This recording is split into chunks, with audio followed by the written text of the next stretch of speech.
In today's video, I'm going to teach you schedule new visits for multiple jobs. By the end, you'll know exactly how to add new visits in Jobber and quickly repeat the process across several jobs without missing a detail. First, open Jobber and head to your dashboard. Make sure you're signed in with the right permissions so you can edit jobs and schedule visits. While this works on mobile, I recommend using a desktop browser for a clearer view of the schedule and job details.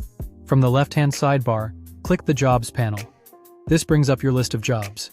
If you have a long list, use filters or sorting to narrow it down by status or date so you can find what you need faster. It's also a good moment to confirm you're looking at active jobs that actually require visits. Select the job you want to work on to open its details page. Give the job a quick review to confirm the client, the service location, and any notes that might influence scheduling, like site access windows or team requirements. Inside the job, go to the Visit section and choose New Visit. Think of a visit as the actual on-site work session tied to that job. Creating a new visit here ensures your scheduling, assignments, and reporting stay linked to the correct job.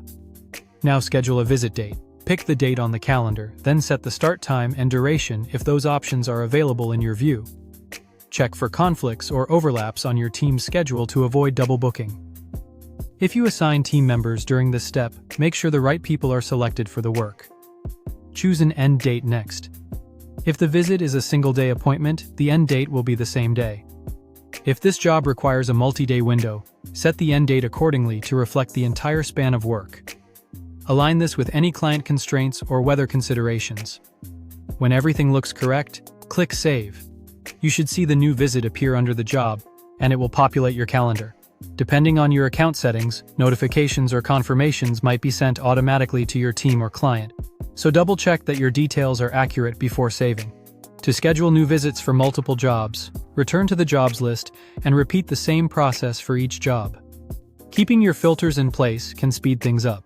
A quick consistency check, like time blocks, team assignments, and notes, helps maintain a clean, reliable schedule across all your jobs. That's it. You've learned how to schedule new visits and efficiently apply the process to multiple jobs. If this was helpful, subscribe for more.